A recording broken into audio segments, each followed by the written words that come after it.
let's get into our first topic and let's talk about David Arquette. Yeah, so yeah, this news broke yesterday. I wasn't able to do it because yeah, y'all know I was working yesterday. I know everybody was getting all their brains turned into mashed potatoes over that stupid State of the Union. I did not watch it. I've just been watching people who reporting back on it that are my trusted officials and stuff. So I've been getting my life. I mean, I've basically been getting my information on them breaking it down because I was not sitting through that foolishness and that shit show. And I watched Bernie Sanders' video on that. But nevertheless, um, I was busy working the Knicks game yesterday, which I was hoping they was going to beat um, Steph Curry's team, but then they lost the Wizards in like the fourth quarter. That fourth quarter pissed me off. But anyway, nevertheless, this ain't about sports. Let's talk about this. So yeah, this story broke yesterday, and I was mad because I was like, damn, I'm not live and I'm not gonna be able to talk about it. But I was like, look, I'll let it marinate. It don't matter when the story comes out. It was like as soon as you hear the story, what your overall opinions are. So the news broke yesterday that David Arquette is the latest deceased character that is set to make his return to Scream 7. So now y'all know, like, throughout the whole situation, there's been a lot of talk. We've been getting a lot of news of a lot of people who are supposed to be unalive that are coming back to the Scream franchise, such as Scott Foley, who, was the killer in Scream 3. Then we got Stu and Billy that's supposed to be coming back, and so many other characters. We haven't heard of Jill's coming back, but I wouldn't be surprised if she's the next one that's going to be named as part of the cast. But people have their overall theories and stuff about why some of these characters are going to be coming back, and I'll give my theories in a second. But Deadline, per usual, because they've been the ones that's been breaking a lot of these casting stories, revealed what was going on. So the 53-year-old actor who played the beloved Woodsboro cop in the original 1996 film Scream, along with in 1997 Scream 2, 2000 Scream 3, 2011 Scream 4, and 2022 soft reboot of Scream. So the character, as y'all know, was killed in 2022 Scream by Oscar winner Mikey Madison, who played Amber Freeman, and now they're saying that he's going to be coming back. But now people are like, how? And I do have some of the comments from some of the fandom that are asking this question. So now he previously joined, as I stated before, Stu Macher, Matthew Lillard from the original Scream, and Scott Foley's Roman Bridger from Scream 3. Now, while it remains unclear how these deceased characters will play into the story, fans have not been shy on social media reacting to the news. So some are quite stunned, while some are floating various theories as how Dewey and the others will figure into the story. So they said the first 4 films were set in the sleepy town of Woodsboro, which is terrorized by a mysterious killer only known as Ghostface.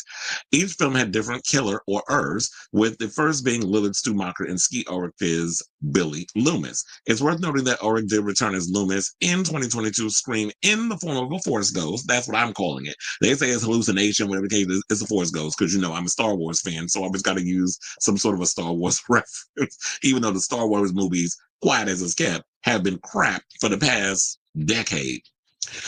So basically, Skeet Ulrich, when he came back as the Force Ghost, he was Sam Carpenter's conscience, and because they were trying to say, well, is being a homicidal maniac hereditary? So that was kind of like the angle that Radio Silence's Scream franchise situation was trying to focus on. And so he was kind of like guiding her, I guess, through that. I guess they were trying to go in the form of like the Dark Passenger, very Dexter with the whole vibe. Because remember, his Dark Passenger or his guidance was his father. When you watch the Dexter, even the prequel, the original show, and I don't know what they plan on doing with the upcoming sequel where Michael C. Hall apparently is not dead. But, then he was also in Scream 6.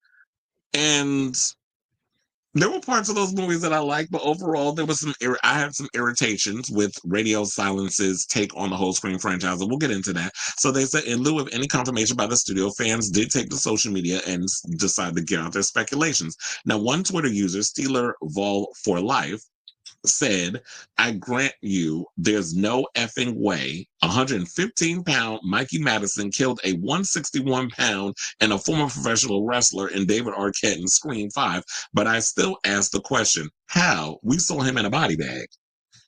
Yeah, and all the many times that he was stabbed up in all the other films by people twice his size, how the hell this little woman, this petite little child, is the one that actually got him? Which makes some people think that she took the credit, but Amber didn't actually do the killing. Now, but then again, who did it? Because it couldn't have been Richie. Richie was literally within sight of Tara and Sam when they got on the elevator. So it couldn't have been him. But that was the angle they wanted to go with in the BS situation. So that's what it was. Now another user offered said his wait, all right. It says Galps. I'm not even gonna read the names because some of these names are just stupid. But another user basically said that they said it can mean one or two things. It's a flashback scene, or two, Scream 7 is going to be the franchise equivalent of Wes Craven's New Nightmare. Now I've heard stories about that too. That it's sort of going to be a meta thing that maybe he's going to come in playing David Arquette, not necessarily um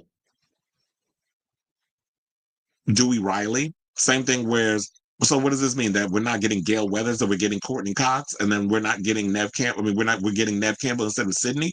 So I don't know if they're going to go in that direction. It would be interesting if they went in that direction, but I hope they don't go in that direction. And I actually love Wes Craven's New Nightmare and that whole angle they went with that, where it's sort of like Freddy actually bleeds into the real world. And so you get Freddy and then you get Robert Englund and that sort of thing. So now, Nightmare, as you know, was Wes Craven's film directly before the first Scream, which featured the actors from the original A Nightmare on Elm Street franchise as themselves and not in character. But I don't know if I don't think that's where they're going with that. Now, another person said, um, this movie is just doing anything. Which I don't know if that's necessarily the case. I'm gonna trust in them to know what they're doing, but if that's the case, and I go see the movie and it is y'all just throwing whatever at us, including the kitchen sink, and y'all only doing this just because you're upset over the whole idea that Spyglass is more focused on the people that have been trolling them online because of the whole Melissa Barrera backlash versus just going in, making a slasher movie, and fingers crossed that the hardcore Scream fans will turn out to see this movie. There are a lot of people who are outside of this whole Justice for Melissa Barrera bubble that are not paying attention to all the stuff that I'm talking about right now to you on this show. There's a lot of people who don't care about all that. They love horror movies. They just want to watch a movie. They see familiar character. Oh, I remember her from da da da da. I want to see this movie. I want to be scared. And that's what people are, some people are focused on. Then there's going to be those people who are just going to be pissed off and they're not going to want to go to see a movie. And that's fine. But as somebody who has been a Scream fan since the 90s and on and beyond, I'm curious to see what they're going to do with this one. I'm not giving up on a film because Melissa Barrera was fired because she stood up for Palestine. So now everybody's got to lose out for a job. I'm glad she did what she did. And I'm tired of having to reiterate this to make a point. Kudos to her. She should be able to have the right to protest against what she wants to protest against. And look, you hate them or not, studios have a right to feel how they feel. If they want to fire you over what you have an opinion different than theirs, that's on them too. And we as a people have a right to not want to support stuff that they do. But however, this is bigger than Spyglass. To me, Spyglass is not the only studio that's behind these Scream movies. And there are so many people that are just wanting to work, especially with its slim pickings, with a lot of things going on theatrically and on streaming or whatever the case is. People need those. People's got to work. People got bills to pay, especially when we're in a current administration that's just slashing this here, there, and everywhere, and unemployment's about to go up. So y'all want to sit up down here and count people money and tell them what they should and shouldn't be auditioning for and what job they should be going on because you want them to fit some sort of moral compass or match your situation. Worry about yourself. You standing for whatever you doing. You don't know what's going on in these people's pockets. You don't know what bills they got to pay or how many people on their team they have to pay. You have to realize that there's a lot of moving parts that goes on in Hollywood, and a lot of these actors have to pay this one, that one, the other one in order to before they even get to see a dime of what they made from these movies. So then also, so then I saw somebody respond to, there were some people that responded to Deadline. There were some people that were responding to The Wrap because all the big trades was talking about it. But then another person, I just said, somebody went and responded to Deadline and we watched the movie. Hey, Mike, I talk to him every now and again when we on Twitter. So, they basically said, gotta be a New Nightmare now. Crazy. Another person said, New Nightmare, New Nightmare version of Scream. So, like a dream sequence. There's some people that think of that. Another person said, all the challenged individuals think this means the character is alive. So, there's a lot of different theories that's going on. And in addition to David Arquette. You know, we got Dewey's widow, Gail Weathers, is coming back, along with Nev Campbell, as we know. Mason Gooding is coming back. Jasmine Savoy Brown is coming back. And, you know, they play Chad and Mindy, who are their twins. So, I think that their characters are being bumped up. So they're half of the core four, because we're not getting the Carpenter sisters. But hopefully they explain it, why we're not getting them. And y'all need to do to them the same way y'all did to Sydney. Sydney deserved her piece, and keep it moving. Because just like how, and to me, here's another thing. The thing that pissed me off with Spyglass once they took it over and then they brought in Radio Silence, and I like Radio Silence stuff. You know, I love Ready or Not. I love Abigail. However, the way y'all treated the legacy characters in this movie pissed me off. Y'all either sideline them, you want to kill one off, but then you give your characters fucking plot armor. So that pissed me off. The way y'all was doing all that. Oh, we were just going to focus on all our characters while we just kind of bench the people that helped build this franchise. And we know the ones that built this franchise, in addition to Sydney, was Gail and Dewey, because they survived for decades in all of these movies, where it could have been like, you know, if the studio wanted, they could have moved on to different characters, but they kept coming back, and we kept coming back for more, because we like hanging out with these characters. But the way when y'all brought these new characters in and the way y'all treated them, that pissed me off.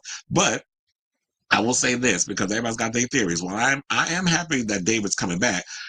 The thing that's also pissing me off is the fact that, why couldn't all of these reveals be a surprise? Why do we have to know that Scott Foley's coming back? Why do we have to know that, you know, Matthew Lillard is coming back, and possibly they'll find a way to bring in Skeet Ulrich? Why do we have to even know that David Arquette has signed on to come in? Whatever happened to just secretly shooting scenes with people, like Cloak and Dagger type stuff? Put a mask or something on them. Have the, you know, each actor that you have coming in, have them dress up as Ghostface, get out the car, go in the studio, shoot your scenes or whatever. We don't know about it. Everybody signs a ironclad whatever, NDA, whatever you want to call it.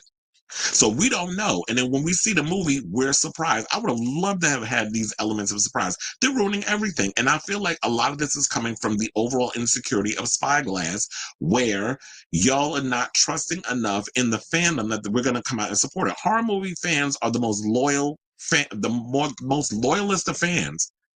I don't even know. It don't sound like that's a proper term, but it's going to be a proper term today. My brain is what it is right now. So horror movie fans are extremely loyal. I know I am. I love a horror movie. That's like my favorite genre out of many genres. And I love a lot of movies, but horror movies are always going to be something I watch to the day I close my eyes and leave the damn earth. So I would have loved to have been surprised by all this, but I do feel like this is overall insecurity on Spyglass's part because of the whole Melissa Barrera backlash. Where it's like, oh, we don't know if people are going to come out and see this movie. You don't know until the movie comes out. We see a trailer, y'all start promoting it, you put the movie out, and people come and give their overall opinions. You don't know until opening weekend, which is a year from last month. So you won't know. So you can't predict. But I don't like all these spoilations that's going on. That's the thing that's been pissing me off about a lot of this stuff that's coming out. So one of the things but I will say this, I am overall curious as to what the plot line is going to be. Now, does this film, Scream 7, exist in an alternate timeline? And, a la the Halloween films? Because if you look at Halloween got like 3 different damn timelines. We got Halloween, the first one, which is Halloween 1 and 2. And the sequel to Halloween 2 is actually Halloween H2O, where Laurie Strode has a son, John, played by Josh Hartnett. Then we have the alternate timeline of where she has a daughter that she gave up named Jamie Lloyd, which is a sequel to Halloween 2, which becomes Halloween 4. And I hate Halloween 5 because of the way y'all did Rachel. But nevertheless, when you did Halloween, Halloween 4 is a direct sequel to Halloween 2, where it's like Jamie Lee Curtis didn't want to come back. So they created this new character since she had a kid. She gave it up for adoption. She's in hiding from Michael, all this other stuff. That's another timeline. Then we have the David Gordon Green timeline, where it goes from Halloween, the original 1978 version, which goes directly to Halloween 2018. And don't even get me started on Halloween Ends. I'm not going to sit up here and do a whole monologue on that movie.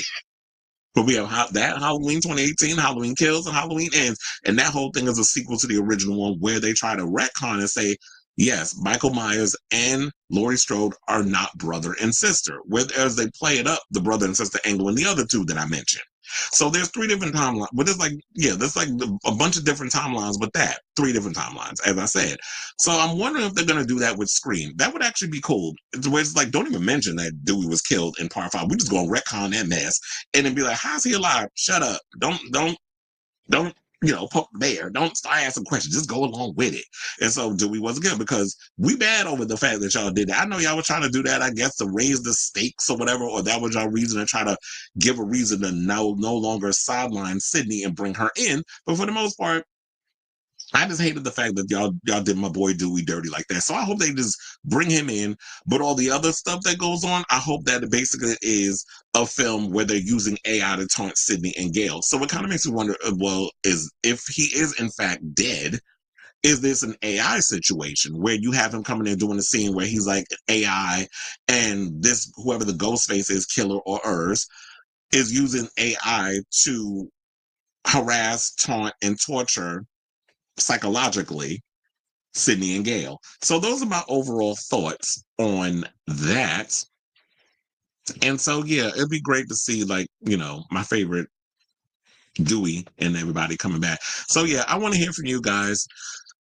I know that was a long one, but look, I love the Scream franchise and I got to break it on down the way I break it on down. But I want to hear from y'all. What do you guys think of this story in regards of that we're getting David Arquette back as Dewey Riley? And what are your overall theories on how they can insert him back into the franchise? Do you think they'll just retcon and pretend he didn't die and just have him all of a sudden show up and we in an alternate timeline like we in the MCU was a mess?